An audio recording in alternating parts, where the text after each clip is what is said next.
हिंदी में review present करता है the gangster the cop and the devil. ये फिल्म एक सच्ची घटना पर आधारित है। इस कहानी की शुरुआत में एक अजनबी किसी आदमी की कार को टक्कर मार देता है। वो आदमी फिर बाहर आकर अपनी कार इंश्योरेंस का दावा करने के लिए नुकसान की तस्वीरें लेने लग जाता है कि तभी वो अजनबी इंसान उस आदमी पर एक नाइफ से हमला कर देता है और उसको उसी की कार के अंदर जान से मार डालता है। फिर वो किलर वहां से अपनी गाड़ी में बैठकर चला जाता है। फिर हमें ताइसुके को दिखाया जाता है जो कि एक कॉप होता है। ताइसुके हत्याओं की वही खबरें सुन रहा होता है और एक ऐसे केस के आने का इंतजार कर रहा होता है जिससे वो प्रमोट हो जाए। ताइसुके को बाहर कुछ गैंग के लोग बदमाशी करते हुए दिखते हैं जो उसे सीधा एक इलीगल गैम्बलिंग बिजनेस की ओर लेकर जाता है। इस गैंग और इलीगल गैम्बलिंग का बॉस और कोई नहीं बल्कि एक दोंगसू नाम का पहलवान होता है। दोंगसू इस चीज से परेशान होता है कि ताइसुके हर बार आकर उसके इलीगल बिजनेस को खराब करता है, जिस पर दोंगसू उसके सीनियर को फोन कर ताइसुके को इस मामले से दूर रहने को कहता है। दोंगसू की पावर इतनी होती है कि उसने पुलिस वालों को भी खरीद रखा होता है और मैन पावर तो उसके पास होती ही है। ताइसुके को फिर अपने सीनियर द्वारा सुबह होने वाली वो क्राइम मर्डर केस सौंपी जाती है। लाश को ऐसी हालत में और कार के पीछे नुकसान को देख ताइसुके को लगता है कि ये कोई प्लान मर्डर है। वहीं गैंगस्टर बॉस दोंगसू अपने राइवल गैंग से मिलने आया होता है जो अपने कामों को लेकर सीमाएं पार कर रहे होते हैं। इनकी बातों के वक्त दोनों गैंग के आदमी बीच में अपने बॉस को ऊपर दिखाने में लग जाते हैं। दोंगसू फिर उन्हें चुप कराने के लिए तो पहले अपने आदमी को प्यार से बुलाता है और उसके मुंह पर एक मुक्का मार देता है और दूसरे आदमी को बुलाने पर वो पहले ही तैयार खड़ा हो जाता है, लेकिन दोंगसू उसकी समझदारी निकालकर उसके दांतों को तोड़ देता है और राइवल गैंग के बॉस को काम शांति से करने का प्रस्ताव करता है। वहीं ताइसुके अपने सीनियरों को बताता है कि ऐसे 3 अलग केसेस मिले हैं जिनमें शिकार को एक तरीके से ही मारा गया है, जहां वो तीनों शिकारों के घाव के एक जैसे निशान को दिखाता है और उसके हिसाब से ये किसी सीरियल किलर का काम होता है। लेकिन उसके बॉस इन सभी बातों को बकवास मानने लग जाते हैं, यह कहकर कि वो आजकल अंग्रेजी पिक्चर काफी देखने लग गया है। दोंगसू फिर अकेले ड्राइविंग करने चला जाता है ताकि बिजनेस को लेकर उसका दिमाग ठंडा रहे।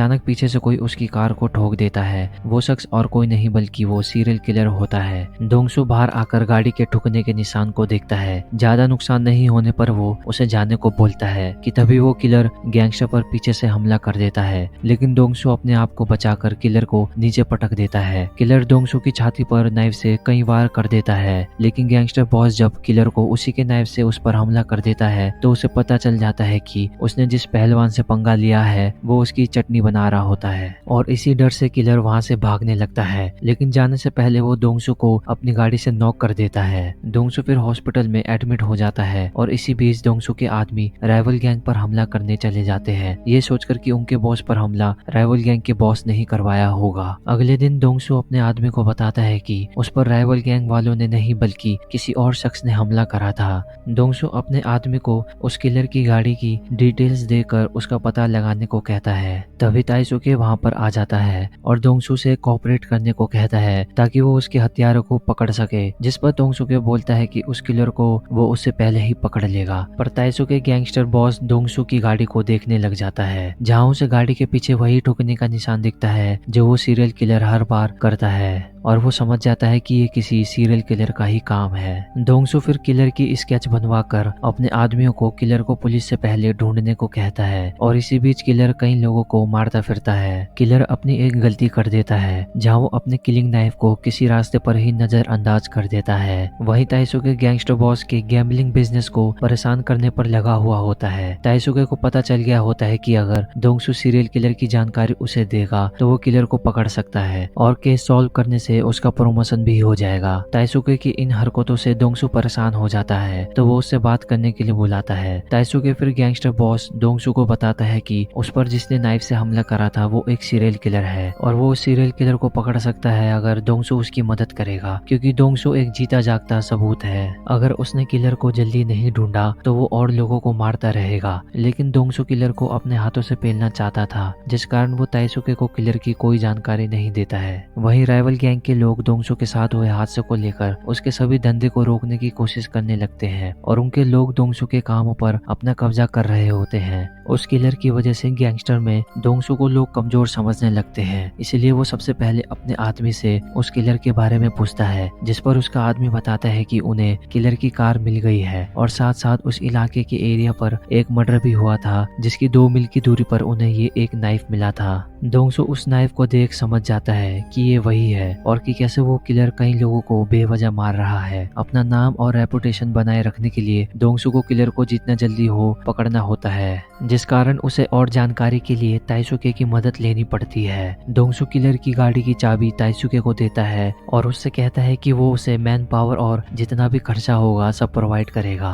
बदले में वो दोनों एक दूसरे से जानकारी बांटेंगे और एक दूसरे की मदद करेंगे और जो सबसे पहले उस किलर को पकड़ेगा वो उसका हुआ। ताइसुके इस बात से स्वीकार करता है और दोंगसू से कहता है कि उसे इस बात का अफसोस होगा। दोंगसू की गैंग और ताइसुके अपने जूनियर पुलिस वालों के साथ सभी जानकारी हासिल करने लग जाता है किलर को ढूंढने के लिए। ताइसुके और उसके आदमी दोंगसू के वेयर हाउस पर किलर की कार की जांच पड़ताल करने लगते हैं, लेकिन दोंगसू का प्लान होता है कि वो कॉप्स का इस्तेमाल करके उन्हें फेंक देगा और वहीं ताइसुके का भी यही प्लान होता है कि केस खत्म होने के बाद वो इन गैंगस्टरों को लॉकअप में डालेगा। इसी बीच दोंगसू अपने आदमी को राइवल गैंग के बॉस को मारने के लिए भेज देता है, क्योंकि राइवल गैंग का बॉस दोंगसू के रेपुटेशन को गिराया जा रहा था। दोंगसू का प्लान होता है कि वो सीरियल किलर के नाइफ से राइवल गैंग को किल करे, जिसमें पहले से ही किलर के पिछले शिकार के खून के निशान होते हैं। अगले दिन ताइसुके किलर की गाड़ी से फिंगरप्रिंट और डीएनए लाकर जांच पड़ताल के लिए चीफ को फॉरेंसिक टेस्ट करवाने को देता है। चीफ जब राइवल गैंग के अंदर गड़े नाइफ से डीएनए की छानबीन करती है तो उसे पता चलता है कि ताइसुके के दिए डीएनए और नाइफ के डीएनए दोनों मिले जुले होते हैं। चीफ साथ साथ ताइसुके को यह भी बताती है कि पिछले हुए कई मर्डर केस के सैंपल भी इन सभी से मेल खाते हैं और उनके हिसाब से ये किसी एक सीरियल किलर का ही काम है और इसी चक्कर में इस केस पर पूरा डिपार्टमेंट इन्वॉल्व हो जाता है, जिसको लेकर ताइसुके गुस्से में होता है और वो समझ जाता है कि राइवल गैंग के बॉस को दोंगसू ने ही मरवाया है और किलर के नाइफ को वहीं छोड़ दिया ताकि वो किलर को ताइसुके से पहले दबोच ले। ताइसुके जब दोंगसू से पूछता है कि क्या उसी ने राइवल गैंग के बॉस को मरवाया है तो इस पर दोंगसू हाँ बोलता है। दोंगसू से मार खाने के बाद भी ताइसुके उससे कहता है कि ये सब खत्म होने के बाद वो उसकी अच्छे से जांच करेगा। न्यूज में ये सभी खबर फैल जाती है कि अब तक हुए मर्डर किसी एक सीरियल का ही काम है, लेकिन किलर इस बात से सहमत नहीं होता है कि राइवल गैंग के बॉस को उसने मारा और यही बताने वो राइवल गैंग के फ्यूनरल जाता है और उनके असिस्टेंट को एक चिट्ठी देकर बताता है कि उनके बॉस की मौत किलर के नाइफ से हुई है, लेकिन किसी और के हाथों, जिस पर किलर सीधा दोंगसू की तरफ इशारा करता है और किलर उसी रात सेम पैटर्न में एक और शख्स को मार देता है। कुछ समय बाद दोंगसू और ताइसुके किलर की कार से सुराग खोजने लगते हैं। ताइसुके को स्टीयरिंग व्हील पर एक फिंगरप्रिंट का निशान मिलता है और तभी वहां राइवल गैंग के लोग उन दोनों पर हमला करने आ जाते हैं। दोनों मिलकर उन सभी से लड़ने लग जाते हैं और अपनी पूरी ताकत का इस्तेमाल करके उन सभी को धराशायी कर देते हैं। हालांकि इस लड़ाई में दोंगसू और ताइसुके को भी बहुत चोट आई होती है। अगले दिन चीफ सियोजून ताइसुके को स्टीयरिंग व्हील से मिले फिंगरप्रिंट की रिपोर्ट देती है और बताती है कि इस शख्स की मिसिंग रिपोर्ट पहले से ही दर्ज हो रखी है। ताइसुके फिर उस शख्स के घर जाकर छानबीन करने लगता है, जहां वो शख्स के कमरे में अजीब सामान जैसे शैतानी किताब और दवाइयों की बोतल को पाता है। तभी ताइसुके को वहां सस्पेक्ट की तस्वीर मिलती है जो ठीक दोंगसू की बनी स्केच से मेल खाती है। जितना जल्दी होता ताइसुके अपने ऑफिस से सस्पेक्ट की और जानकारी निकालने को कहता है। वहीं दोंगसू एक बिजनेस मीटिंग में होता है और वहीं बैठा एक आदमी बार बार दोंगसू से काफी मजे लिए जा रहा होता है। दोंगसू फिर बराबर अपने सीधे हाथ का एंगल बनाता है और उसके गाल को गुलाल कर देता है तब तक जब तक वो मर ना जाए। तभी दोंगसू का ताइसुके का पहले मैसेज आता है, फिर उसका कॉल, और बताता है कि उसने एक तस्वीर उसे भेजी है और साथ साथ वो उसे सस्पेक्ट की कॉल रिकॉर्डिंग सुनाता है, जिसको सुनकर दोंगसू को किलर की आवाज याद आ जाती है और उसके स्माइल से ही हम समझ जाते हैं कि हाथ लगने पर वो किलर का क्या हाल करेगा। किलर का नाम कैंग क्यूंग होता है और उसकी जानकारी हासिल करने पर पता चलता है कि बचपन में उसका बाप उसे खूब मारता था, जिसके चलते उसकी सही परवरिश नहीं हो पाई और एक खूनी में बदल गया। दोंगसू ने फिर क्यूंग की फोटो अपने सभी लोगों को बांट दी और उसे पूरे शहर में ढूंढने को लगा दिया। डिटेक्टिव और गैंग के लोग सभी मिलकर उस क्यूंग को हर गली और हर रेस्टोरेंट में खोजने लगते हैं, पर कुछ दिनों तक तलाशी करने पर भी किलर उनके हाथ नहीं लग पाता।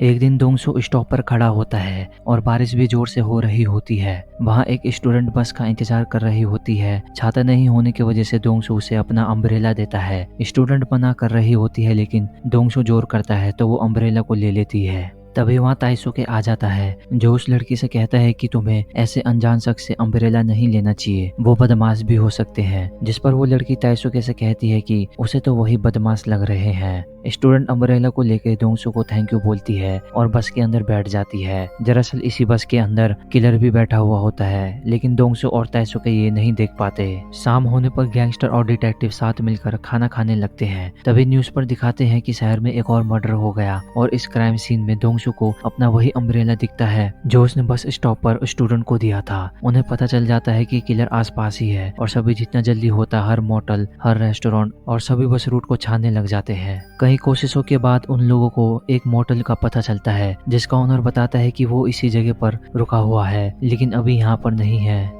सब मिलकर फिर किलर का इंतजार करने लगे पर किलर को पता चल जाता है कि कुछ गड़बड़ है और अपनी गाड़ी की स्पीड बढ़ाकर वहां से तभी भागने लगता है। पुलिस और गैंगस्टर दोनों किलर के पीछे लग जाते हैं। लंबे समय तक पीछा करने पर गैंगस्टर, कॉप और किलर तीनों की गाड़ी आपस में टकरा जाती है। किलर गाड़ी से निकलकर भागने लगता है और वो लोग भी उसके पीछे भागने लगते हैं। किलर को पकड़ने के चक्कर में तीनों अपने रास्ते अलग कर लेते हैं जिसका फायदा वो किलर उठा लेता है और दोंगसू के आदमी को वहीं मार देता है। दोंगसू को जब उनके लड़ने की आवाज आती है तो वो अपने आदमी को वहां घायल हालत में पाता है लेकिन उसका आदमी अपने बॉस को लेकर पूरा ईमानदार होता है और मरने से पहले बताता है कि वो किलर किधर की तरफ भागा है। दोंगसू किलर के खून के धब्बों का पीछा करते हुए एक कैरियोके पहुंच जाता है जहाँ पर वो देखता है कि वहाँ की दो लड़कियां गाना गाते वक्त काफी डरी हुई होती हैं। वो समझ जाता है कि किलर अंदर ही है। किलर भी नोटिस करता है कि बाहर गाना रुक गया है। तभी दोंगसू दरवाजा तोड़कर सीधा किलर पर कूद जाता है और दरवाजे से ही किलर को मार मार के उसका भूत बना देता है। दोंगसू फिर किलर को आलू की बोरी की तरह लेकर जाने लगता है और ताइसुके को फोन करके साफ कहता है कि डेविल अब उसका हुआ।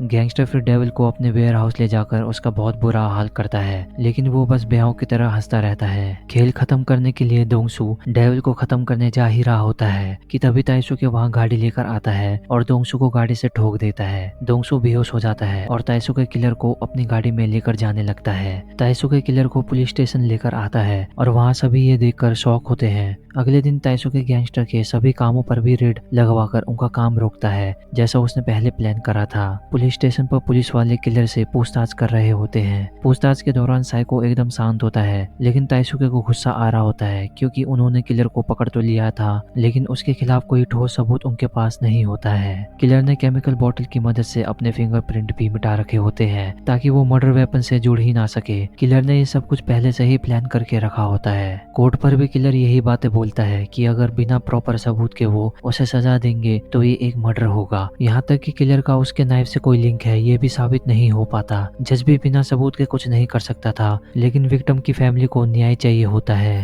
प्रोसिक्यूटर के पास अब सबूत के तौर पर सिर्फ एक गवाही बचा होता है जो डेविल के हमले से बच गया था। वो और कोई नहीं बल्कि गैंगस्टर बॉस दोंगसू होता है। पिछली रात पता चलता है कि ताइसुके के पास किलर के खिलाफ कोई ठोस सबूत नहीं होता है जिस वजह से उसको दोंगसू की मदद चाहिए होती है। ताइसुके दोंगसू को वो रिकॉर्डिंग सुनाता है जिसमें दोंगसू इस बात को मानता है कि उसी ने राइवल गैंग के बॉस को मारा था। अब दोंगसू के पास गवाही देने के अलावा और कोई चारा नहीं होता। दोंगसू फिर अपनी बात रखता है कि क्यों नहीं उस पर नाइफ से उस रात हमला करा था। डिफेंस अटॉर्नी कहता है कि हम क्रिमिनल पर कैसे भरोसा कर सकते हैं। ये सुन किलर हंस रहा होता है। तभी दोंगसू अपने शरीर पे लगे किलर के हाथों के नाइफ के निशान जज को दिखाता है कि उसने कहाँ कहाँ अटैक करा था और साथ ही हमले होने के बाद उसने किलर की स्केच भी बनवाई थी। दोंगसू किलर के हाथों से लिखा हुआ लेटर भी दिखाता है जिसमें लिखा होता है कि खून मेरे नाइफ से ही हुआ है। दोंगसू ने लेटर का दूसरा हिस्सा फाड़ दिया होता है। आखिर में दोंगसू बताता है कि उसने किलर के नाइफ से उसी के छाती पर हमला किया था। किलर की बॉडी चेक करने पर निशान वही होता है जहां दोंगसू ने बताया होता है। इतने सबूत काफी थे किलर को मौत की सजा देने के लिए। दोंगसू को भी अपने इलीगल बिजनेस, गैम्बलिंग जैसे कामों के लिए जेल के अंदर ले जाने का आदेश मिलता है लेकिन गवाही देने की वजह से उसकी सजा कुछ कम कर दी जाती है और ताइसुके को केस सॉल्व करने पर प्रमोशन मिल जाता है। दोंगसू को फिर जेल के अंदर लेकर जाने लगते हैं जहां उसके सभी आदमी झुककर उसको सलाम करते हैं। दूर बेंच पर बैठा हुआ एक लकड़बग्गा दोंगसू को आते हुए देख रहा होता है और दोंगसू एक स्माइल के साथ उसी को देखने लगता है। उस रात दोंगसू ने ताइसुके से एक आखिरी डील भी करी थी कि वो लोग उसको उसी जेल के अंदर डाले जिसके अंदर किलर को रखा होगा। दोंगसू फिर एक रस्सी लेकर सीधा डेविल के पास जाता है जब वो नहा रहा होता है और उसे कहता है कि जो खेल उन्होंने शुरू करा था उसे खत्म करने का समय आ गया है। किलर की हंसी डर में बदल जाती है और दोंगसू फिर हंसने लगता है और ये मूवी यहीं खत्म हो जाती है। अगर आपको लगता है कि आप दूसरी दुनियाओं से आए ऐसे जीवों से बच सकते हो जो हल्की सी भी आवाज को सुनकर उसे खत्म कर देते हैं, तो एक बार आप इस कहानी को जरूर देखें। और ये स्टोरी आपको अच्छी लगी हो तो प्लीज मेरे चैनल को आप सब्सक्राइब और वीडियो को लाइक कर दीजिएगा।